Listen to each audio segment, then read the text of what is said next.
안녕하세요. 오늘의 데일리 뉴스레터에 오신 것을 환영합니다. 1. 중국청 2. 핀란드의 현명한 정책 3. 한국과 협력할 수 있는 행. 한번 진실을 알아봅시다. 최근 핀란드에서 충격적인 소식이 전해졌습니다. 바로 한국 기업과 적극적으로 협력하겠다고 밝히며 중국 기업들과 손절하겠다고 적극적으로 나선 것이죠. 중국산 물건은 취급도 하지 않겠다고 말하며 핀란드 국민들이 중국 오성운기를 불태우면서 강경한 불매운동까지 나섰다고 하는데요. 중국 대신 한국을 선택한 핀란드의 결정에 대해 자세하게 설명해 드리겠습니다. 현재 연일 여러 사람들 입에 오고 내리는 우크라이나 전 세계가 추이를 지켜보고 있는 가운데 프랑스 마크롱 대통령이 러시아 푸틴 대통령과 나눈 대화가 화제에 올랐습니다. 마크롱이 푸틴에게 우크라이나를 핀란드화하는 게 어떠냐는 제안을 한 것이죠. 뜬금없이 등장한 핀란드화에 많은 이들이 관심을 보였는데요. 핀란드화란 국제정치학 용어에 등장한 단어로 약소국이 자국의 주권을 보장받는 대신 인접한 강대국의 외교정책에 반대하지 않는 외교 안보 노선을 지칭하는 단어입니다. 자국 생존을 도모하라는 프랑스 대통령의 제안이죠. 일찍부터 현실을 깨달은 핀란드는 생존을 위해 러시아와 협력을 약속, 자국의 독립을 보장받는 대신 외교적으로 러시아와 협조했습니다. 혹독한 환경의 핀란드는 강대국 러시아의 존재에도 불구하고 살아남기 위해 유연한 태도를 보이며 생존을 위해서라면 그 어떠한 일도 할 수 있다는 자세를 보였습니다. 경제에 있어서도 마찬가지인데요. 핀란드는 한때 휴대전화 시장 점유율 1위를 차지한 기업인 노키아가 있었습니다. 세계 시장에서 경쟁자가 없다고 할 정도로 잘 나갔었는데요. 핀란드 국민을 노키아 하나가 먹여 살린다고 할 정도였습니다. 하지만 잘못된 투자와 경영 전략의 실패로 결국 노키아는 삼성전자와 애플에 밀려 추락하게 되었습니다. 결국 휴대전화 사업부를 마이크로소프트 MS에 팔아넘기며 생존을 위해 체질 개선에 들어갔죠. 노키아는 처음부터 제지회사로 시작한 기업입니다. 그러나 휴대전화 사업이 잘 되면서 기존 제지산업을 정리 IT 회사로 변모해 성장을 거듭했던 것인데요. 과거의 실패를 거울로 삼아 노키아는 휴대전화 사업을 정리하고 이동통신망을 구축하는 네트워크 장비 분야에 올인하게 됩니다. 노키아는 프랑스 통신장비업체인 알카텔 루슨트를 인수, 세계 네트워크 장비업계 1위에 오르며 내부 체질 개선을 완료했죠. 핀란드도 노키아에 의존하던 경제를 체질 개선을 통해 다양한 중소기업과 스타트업이 대기업들과 공존할 수 있게 환경을 마련. 게임업계의 핀란드 정부가 보조금을 지급하며 잘할 수 있게 투자를 했습니다. 그 결과 앵그리버드로 대변되는 로비오부터 클래시 오브 클랜으로 유명한 슈퍼셀 역시 핀란드에서 탄생할 수 있었죠.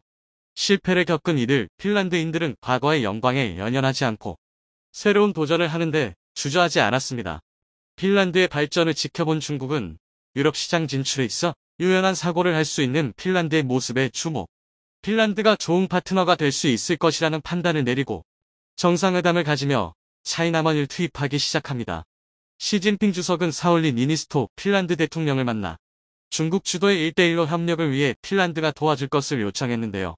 중국은 핀란드와의 국제 공조를 강화할 것이며 세계 경제 발전을 위해 협력할 것이라는 발표를 했습니다. 실제로 이들 사이에 협조 발표가 나오자마자 중국 기업들이 핀란드에 엄청난 투자를 약속하며 핀란드를 향해 구애의 공세에 나섰죠. 안티아우모 핀란드 투자청장에 따르면 중국의 투자금은 1억 달러를 넘었으며 한 해 투자금만 해도 69억 유로에 달할 정도라고 할 정도였습니다. 심지어 핀란드의 게임 산업을 이끌고 있는 슈퍼셀을 중국 기업 텐센트가 인수하면서 엄청난 돈을 핀란드에 쏟아부었습니다. 게다가 핀란드 정부에서 차기 미래 사업의 중요 분야라고 생각하는 배터리 산업 부문에서 중국 배터리 업체들이 협력을 약속해 핀란드와 중국 사이의 관계는 더욱 깊어지는 듯 보였죠. 핀란드는 주요 광물은 물론이고 연구 및 생산에 있어서 배터리 산업을 국가 핵심 산업으로 지정하고 이를 육성 및 발전하는데 엄청난 관심을 쏟고 있는데요. 글로벌 파트너십 유치 프로그램 배터리 프롬 핀란드 계획을 꺼내며 해외 투자를 유치하고 있었습니다. 핀란드 입장에서는 현재 세계 시장 점유율 1위인 중국 캐틀 기업의 협력이 절실했던 상황이었죠. 중국 캐틀은 중국 공산당의 협조를 받아 성장할 수 있었던 기업으로 리튬 전기차 배터리 시장에서 압도적인 점유율을 자랑하고 있습니다. 이들이 한국과 일본 등 유수의 배터리 개발사들을 제칠 수 있었던 것은 국가 차원에서 지원하는 돈과 기술 덕분이었죠. 핀란드 역시 배터리 시장에 진출하기 위해 중국 정부와 캐틀의 도움을 요청했습니다. 그런데 캐틀은 핀란드에 도움을 주길 거부하면서 선을 그었죠. 당황한 핀란드 정부는 중국 정부에게 호소하며 지원을 요청했죠. 하지만 중국 정부는 핀란드 정부의 확실한 대답을 거부하며 모르쇠로 일관했습니다. 알고 보니 핀란드에서 추진된 법안 때문이었는데요. 국가 안보를 이유로 중국 통신장비업체를 견제할 수 있는 법안이 의회를 통과하자 중국에서 태도를 바꾸며 핀란드와의 협력을 거부한 것이죠. 이를 사용하는데 주의가 필요하다는 소문이 돌면서 유럽 각국은 중국 장비 퇴출에 협조했습니다.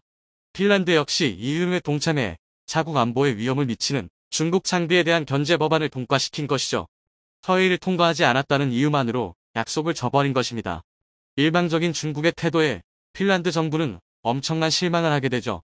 하지만 실패해도 새로운 길을 찾아 나서는 핀란드답게 중국 대신 다른 국가에게서 성공 가능성을 보게 되는데요. 그게 바로 대한민국입니다.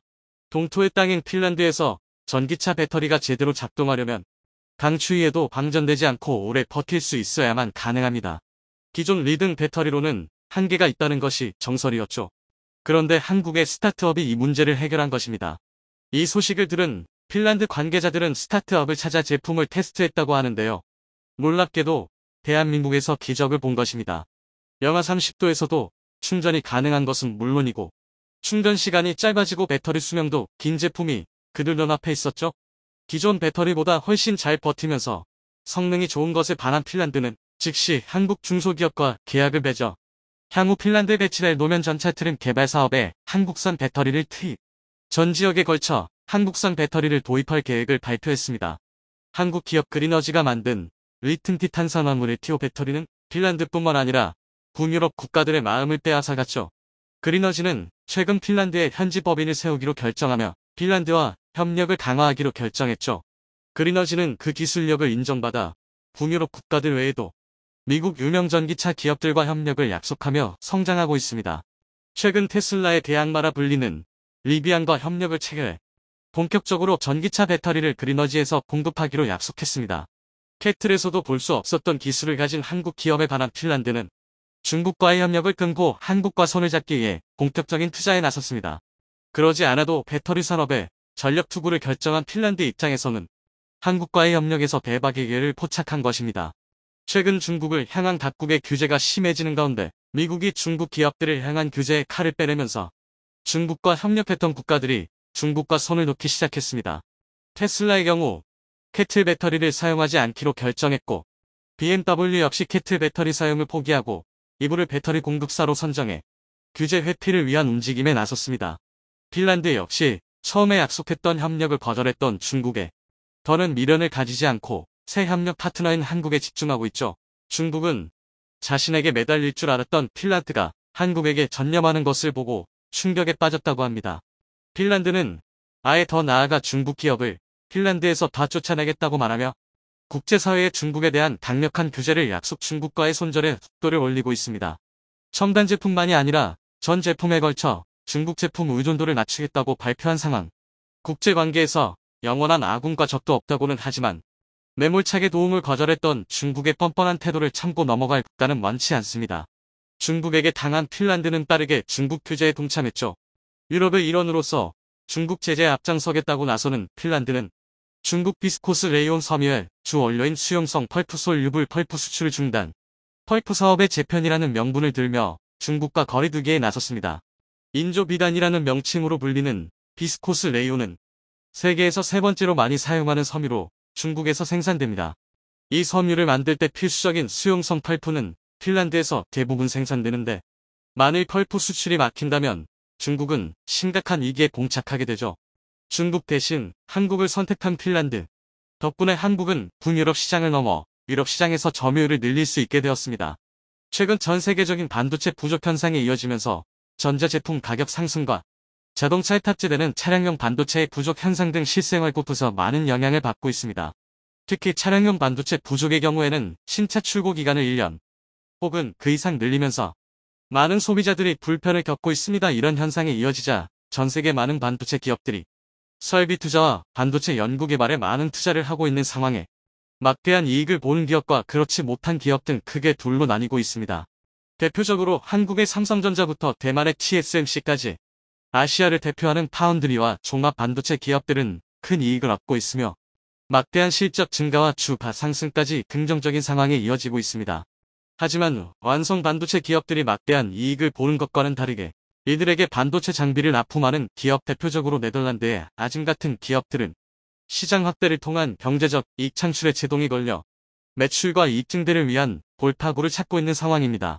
그런데 세계 최고이자 유일무이한 득자회선 노광 장비 EUV 장비 생산을 독점하고 있는 네덜란드의 아즘은 미국 주도의 중국 반도체 포위망에서 탈퇴해 독자적으로 대중국 반도체 장비 수출에 나서겠다는 발표를 했습니다. 반도체 장비를 생산하여 판매하는 아즘은 그동안 한국의 삼성과 대만의 TSMC에게만 EUV를 비롯한 반도체 장비를 판매해왔지만 여기에 중국에게까지 최첨단 EUV 장비를 추가로 판매하면 막대한 매출과 이익을 올릴 수 있다는 판단에서입니다. 여기에 슈라인 마어 네덜란드 외교 동상부 장관은 자국 네덜란드의 이익이 미국의 대중 반도체 봉쇄보다 훨씬 중요하다는 발표를 했습니다. 네덜란드의 이런 자국 우선주의 행보에 미국은 크게 당황하며 상무부 차관과 백악관 국가안보회의 보좌관을 네덜란드에 파견해 아즘의 EUV 장비에 대한 중국 수출 문제를 놓고 협상을 진행할 것이라는 예정입니다. 미국 입장에선 네덜란드의 이런 결정이 황당하다는 반응입니다. 그동안 미국이 아즘이 독점 생산하는 EUV 장비의 중국 수출을 막은 이유엔 아즘 EUV 장비에 미국의 국가안보 핵심 기술이 들어가기 때문입니다. EUV 노광 장비에 활용되는 원천 광원 기술은 미국 기업 사이머가 보유한 특허 기술을 활용하며 해당 기술은 미국의 국가안보 핵심 기술로 지정이 되어 있어 중국을 비롯한 적대 국가에는 수출이 막혀 있습니다. 즉 아즘이 활용하는 핵심 기술부터 부가적인 기술까지 다방면에서 미국 기술이 활용되고 있으며 아즘 회사의 지분에도 미국 기업이 절대 다수의 비중을 차지하고 있습니다. 상위 20대 주주에서 미국 기업이 대부분일 정도로 확실한 지배구조를 가지고 있기에 아즘 경영 전반에 미국의 입김이 반영되는 것은 어느 정도 납득할 만한 일입니다. 그런데 네덜란드 당국은 아즘의 매출을 늘리고자 중국의 EUV 장비 판매를 허용하겠다는 입장을 밝혔는데 네덜란드 당국의 이런 결정에 많은 반도체 업계들은 비판의 목소리를 내고 있습니다. 먼저 중국의 EUV 장비 판매를 결정한 핵심 논리는 중국의 EUV를 추가적으로 판매해 아즘의 매출을 늘리려는 계획이었지만 이런 계획이 처음부터 불가능한 이유는 아즘의 EUV 장비는 1년 동안 생산할 수 있는 대수가 40대가량으로 정해져 있고 한국의 삼성과 대만의 TSMC가 EUV 장비를 전부 독식해 더 팔고 싶어도 팔 수가 없는 상황입니다. 즉 아즘 측에서 EUV 장비를 만드는 족족 한국과 대만의 반도체 기업들이 구매하는데 중국에게 판매한다는 것은 아즘의 추가적인 매출을 발생시키는 것이 아니니 단순히 한국과 대만에 공급될 물량을 줄여서 중국으로 가는 물량을 늘리겠다는 내용입니다. 여기서 네덜란드 측의 의도는 명확합니다. 미국 주도의 대중 반도체 제재에 동참하게 하려면 그만한 보상을 네덜란드 자신들에게 달라는 것입니다. 물론 여기엔 극저에선 노광 장비, EUV 장비를 세계에서 유일하게 만들 수 있는 아즘과 네덜란드의 자신감이 깔려 있습니다. 하지만 아즘의 EUV 장비에 탑재되는 렌즈와 광학 장비는 독일 기업에서 납품하고 있으며 광원조사 장치와 핵심 부품들은 미국에서 납품되고 있습니다. 즉, 이 말은 핵심 기술과 부품만 있다면 네덜란드 아즘이 아니라 다른 기업들도 EUV 장비를 충분히 생산할 수 있다는 것입니다. 여기에 삼성전자의 움직임이 심상치 않습니다. 삼성전자는 최근 자회사를 통해 노광 공정용 장비를 개발했고 양산 테스트를 성공적으로 완료했습니다. 그동안 노광 장비를 직접 생산하기보다 수입에 의존해왔는데 최근 들어 글로벌 공급망에 흔들리기 시작하면서 노광 장비 자체 생산을 위한 연구팀을 가동해 반도체 소재와 장비 그리고 완성품 생산까지 원스톱 라인 구축을 위한 작업에 나서고 있습니다. 그런데 최신 미세 공정을 위해선 일반적인 노광 장비가 아니라 아즘이 생산하고 있는 극저에선 노광 장비 EUV가 필요한데요. 이 역시 한국 기업 이솔에서 생산을 위한 마지막 작업에 나서고 있습니다. EUV 장비를 생산하기 위해선 크게 세 가지가 필요한데 EUV용 광원과 광학계 그리고 시스템입니다. 노광 장비용 광원을 공급하는 회사는 전 세계 4곳이 있으며 사이머를 포함해 대부분 미국의 기업이지만 단두 곳의 EUV 업체만이 직접 광원을 만들고 있는데 한 곳은 네덜란드의 아즘이고 다른 한 곳은 대한민국의 이솔입니다. EUV 장비의 첫 번째 조건인 광원도 우리 손으로 만들 수 있으며 두 번째 조건인 광학계는 주로 독일의 칼자이스 렌즈를 사용합니다. 아즘의 광학계 역시 자체 개발한 부품이 아니라 칼자이스의 렌즈를 납품받아 사용 중이기에 우리도 독일산 렌즈를 납품받아 EUV 장비를 생산할 수 있습니다. 세 번째 조건인 종합 시스템은 EUV 장비를 가동하면서 발생하는 진동이나 저악한 노광 등 종합적인 시스템을 제대로 제어해야 한다는 것입니다. 사실 EUV의 물리적인 장비와 부품 등은 이미 우리나라가 기술을 확보한 것도 있고 일부 부품은 수입하여 구축하면 되며 네덜란드의 아즘 역시 이런 식으로 부품을 공급받아 장비를 만들지만 가장 중요하고 핵심이 되는 부분은 종합적인 시스템 안정성입니다. 아즘이 가장 잘하는 분야가 바로 이런 시스템 제어 부문과 소프트웨어적인 부분으로 알려져 있습니다. 해당 부문에 대한 우리 기업들의 투자도 급격하게 늘어나고 있습니다. 특히 우리나라 토종 반도체 장비 업체인 이솔의 대표와 경영진은 삼성전자 반도체 사업부 출신으로 10년 넘게 삼성전자에서 EUV 장비와 소재에 대해 연구개발하던 팀이 독립한 기업입니다. 이솔에서 생산하고 만드는 장비의 상당수는 삼성으로 공급되고 있는데 최근 삼성에서도 자체적인 노광 장비 생산 능력의 중요성을 깨닫고 노광 장비에 대한 공격적인 투자를 하고 있는 만큼 이솔과 삼성전자는 전방위적인 협력을 통해 연구개발에 나서고 있으며 이솔의 모기업인 FST의 경우 삼성전자가 7% 지분을 확보해 대주주로 있는 상황입니다. 이런 투자와 연구개발의 노력으로 토종 EUV 기업 이솔은 EUV 광원과 마스크 제조 장비, EUV 마스크와 펠리클 검사 장비 등 EUV에 사용되는 핵심 기술과 장비를 하나하나 국산화해 나가고 있습니다. 사실상 네덜란드 아즘의 독주를 막을 전 세계의 유일한 기업으로 떠오르고 있는 상황에 미국에서도 한국의 EUV에 유혹을 집중하고 있습니다. 우선 미국은 이번에 네덜란드가 중국과 반도체 동맹을 추진하자 이를 모두 손절하면서 한국의 반도체 기업들을 더욱 지원하고 있습니다. 현지에서는 EUV와 같은 중요한 부품을 한국과 같은 동맹국에서 만들 수 있도록 추가적인 지원이 필요하다며 미국 측이 보유한 특허와 기술을 한국과 협력해야 한다는 주장도 나오는 가운데 우선적으로 한국의 반도체 기업들이 탈중국에 성공하도록 미국의 매출을 한국에게 몰아주고 있습니다. 2022년 올해 막바지 삼성전자와 SK하이닉스는 매출 구조가 급변했다는 발표를 했습니다. 중국 내 매출은 4조가 줄은 반면 중국에서 줄은 것보다 더욱 많은 4조 8천억의 매출이 미국에서 발생했다는 것입니다. 이를 통해 각각 삼성과 SK하이닉스의 중국 의존도가 감소하고 있고 미국 의존도가 급상승하고 있습니다. SK하이닉스의 경우 미국 매출 비중이 60%에 달하며 삼성전자의 경우 45%에 달하는 상황으로 한국의 반도체 기업들이 탈중국에 성공해 미국으로 매출처를 발빠르게 옮겨가고 있습니다. 시장 상황이 이렇게 돌아갈수록 중국 내 반도체 공급난은 더욱 심해지고 있습니다. 그 결과 중국에 얼마일지도 아는 반도체 기업들은 최신의 EUV 장비는커녕 구형 노광 장비를 통해 구형의 반도체를 생산하고 있으며 이런 반도체를 스마트폰과 전자기기 등 첨단 제품에 탑재하고 있습니다.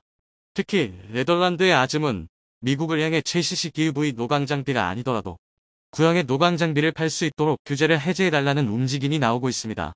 생산량의 한계로 EUV는 1년에 40대밖에 만들지 못하며 그마저도 삼성과 TSMC가 몇 년치 물량을 선주문해 이미 매출의 최대치를 확보해 놓은 상태이지만 이런 와중에 구형의 노광 장비까지 중국에 팔아서 이익을 내보겠다는 뜻입니다. 만약 아즘이 노광 장비나 EUV를 중국에 판매한다면 한국과 대만이 주도하던 글로벌 반도체 패권이 중국으로 넘어가거나 이태로워질 가능성이 있습니다. 삼성이나 TSMC는 글로벌 기업으로서 국가보조금이 경영의 주요한 수단이 아니지만 중국의 반도체 기업들은 상당수가 국유기업이며 국가보조금과 세금으로 운영되고 있습니다. 특히 중국이 반도체 굴기를 천명한 만큼 막대한 중국 자본을 투자하여 치킨 게임을 벌인다면 정부 지원을 받지 않고 단독으로 맞서야 하는 한국과 대만의 반도체 업체들은 경쟁에서 불리해질 수밖에 없는 상황이 될 것입니다. 미국 역시 이런 상황을 막기 위해 움직이고 있습니다. 세계를 제패하는 첨단 IT 기업들은 대부분 미국 기업이며 이런 파워는 사실상 반도체로부터 나옵니다. 하지만 반도체 파워가 중국으로 넘어간다면 미국의 IT 기업들도 패권을 유지하기 어렵게 되기에 누구보다 미국이 대중국 반도체 규제에 적극적일 수밖에 없습니다. 한국과 미국은 반도체에 대한 이해관계가 일치하지만 네덜란드는 이와는 다르게 중국이라는 고백을 새로 원하고 있어 이해관계가 일치하지 않는 상황입니다. 미국은 자신과 이해관계가 맞지 않다면 어떤 기업이나 국가이든지 손을 봐준 역사가 있는데 독일과 일본이 그러하고 소련 역시 마찬가지였습니다.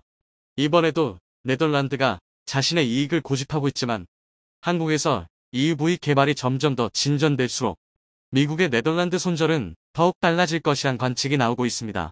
인도네시아의 생떼가 도를 넘어가고 있습니다.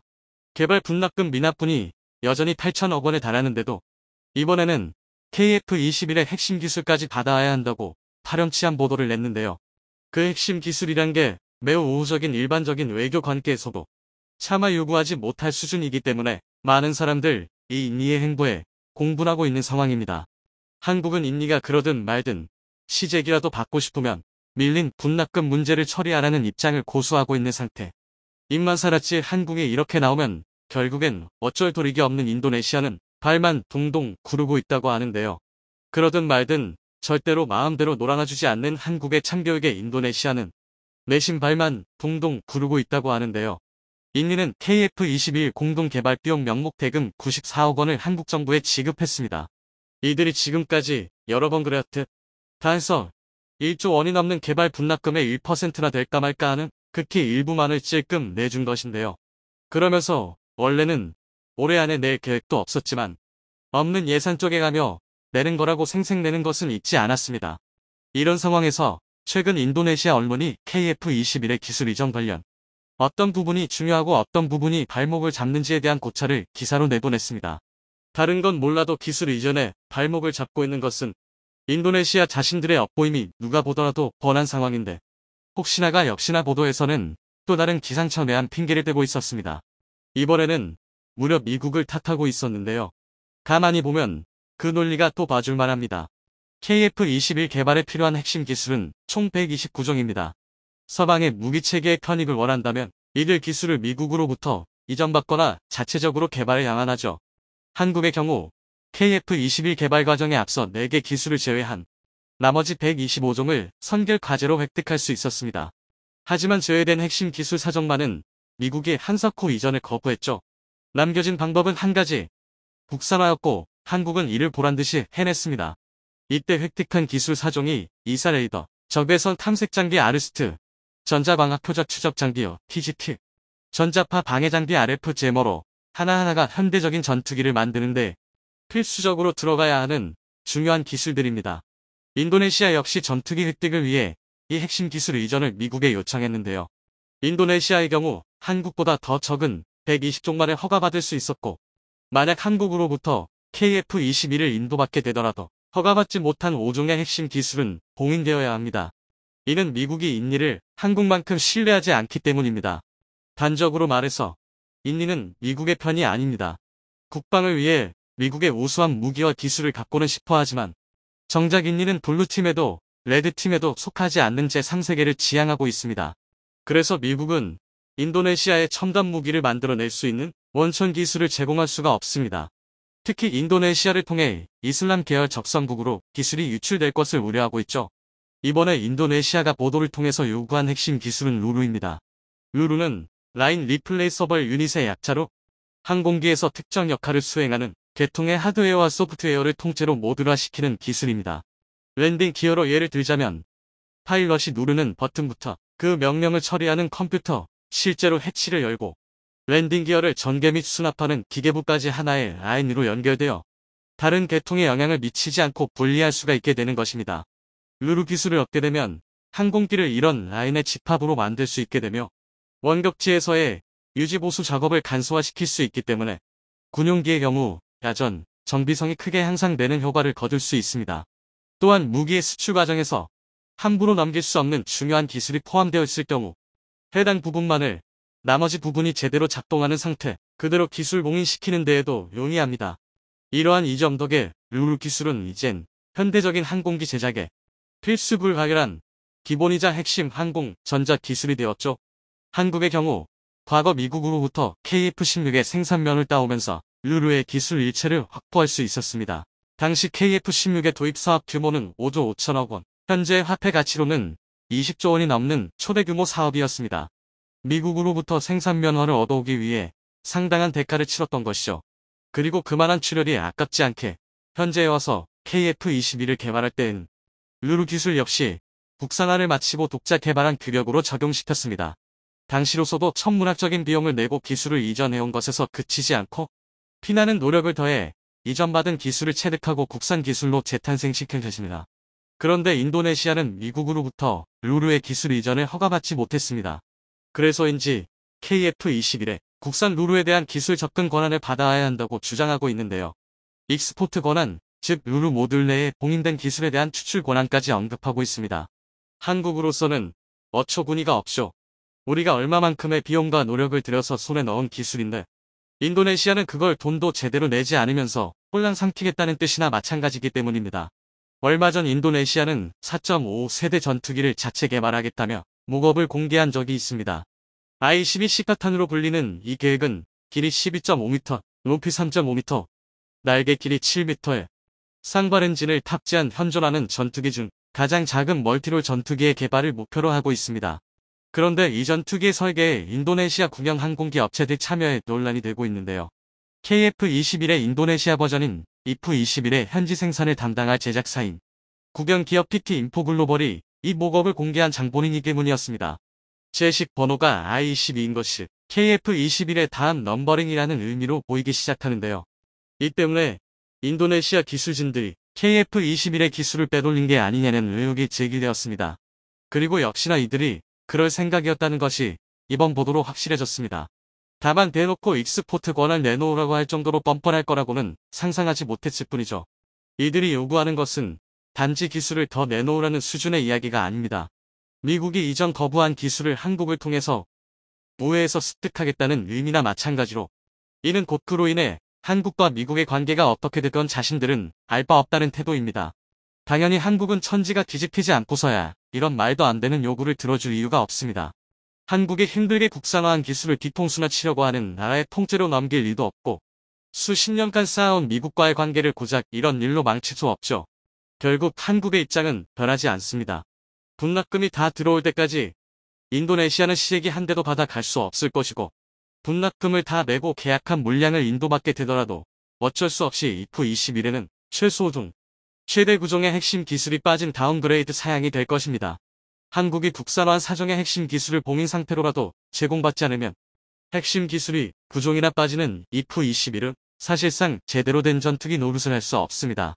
인도네시아가 제대로 된 전투기를 쓰고 싶다면 한국한테 아무리 잘 보여도 모자란 상황이죠. 하지만 이들은 위치가 없는 것인지 은근슬쩍 다른 전투기를 찔러보며 간이나 보고 있습니다.